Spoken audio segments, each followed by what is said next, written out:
संदीप जी, आप 3 मिनट में बोल देंगे तो। अभी हमारे साथी ने किसानों की समस्याओं को लेकर के विस्तार से चर्चा किया। मैं समझता हूं कि इतना आवश्यक विषय है माननीय अध्यक्ष जी कि सदन की बाकी कार्रवाई को रोक करके इस पर चर्चा कराने की बहुत आवश्यकता है। क्योंकि आज एक तरफ तो सरकार कहती है कि हम किसानों की आमदनी दोगुना करना चाहते हैं, वहीं पर किसान, जिस प्रदेश का किसान खेती करने से डरने लगे, मैं समझता हूं उस प्रदेश से उससे ज्यादा बदहाली कोई स्थिति नहीं हो सकती। किसान कभी बारिश का सामना करता है, किसान कभी सूखे का सामना करता है, लेकिन सरकार द्वारा कभी किसान को उसका उचित मुआवजा नहीं मिल पाता है।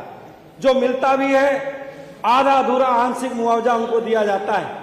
जब उनसे कहा जाता है तो वह एक जवाब मिलता है कि हमें केवल 30% मुआवजा देने का प्राविधान सरकार द्वारा किया गया है, जो बहुत दुखद और निंदनीय है। जैसे अभी सरकार ने जो धान खरीद का लक्ष्य रखा, मैं समझता हूं कि पैदावार का 5 से 7% ही खरीद का लक्ष्य सरकार द्वारा निर्धारित किया गया, जबकि सरकार को उत्तर प्रदेश के अंदर लगभग 65 लाख मीट्रिक टन चावल वितरित करना पड़ता है।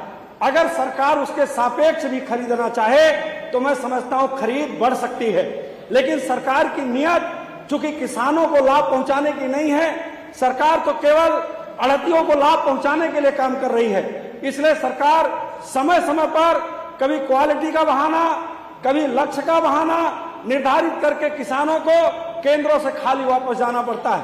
किसानों को 28 फरवरी तक पूर्वांचल के जो किसान हैं, जिस जनपद से मैं आता हूं प्रयागराज से, उत्तर प्रदेश के अंदर माननीय अध्यक्ष जी इसका सर्वे करा लिया जाए कि उत्तर प्रदेश के अंदर जिस इलाके से, प्रयागराज के जमुना पार के इलाके से मैं चलकर आता हूं, मेरी विधानसभा मेजा है, वहां पर धान का एक कटोरा है, कुराओं को, मेजा को धान का कटोरा माना जाता है। वहां पर धान को बेचने के लिए किसान लाइन लगा खड़ा है, लेकिन विगत 10 दिनों से क्रय केंद्र बंद हैं। 10 दिनों से क्रय केंद्र बंद कर दिए गए। किसान कहता मेरी धान ले लिया जाए तो कहते हैं लक्ष्य पूरा हो गया है। आज एक बड़ी दुर्दशा और है माननीय अध्यक्ष जी, बटाईदार के नाम पर, चूंकि जो छोटे छोटे किसान हैं, बड़े बड़े काश्तकारों के खेती के बटाई पर लेकर करने का काम करते हैं, लेकिन जब वो धान बेचने जाते हैं तो उन बटाईदारों को धान बेचने से रोका जाता है।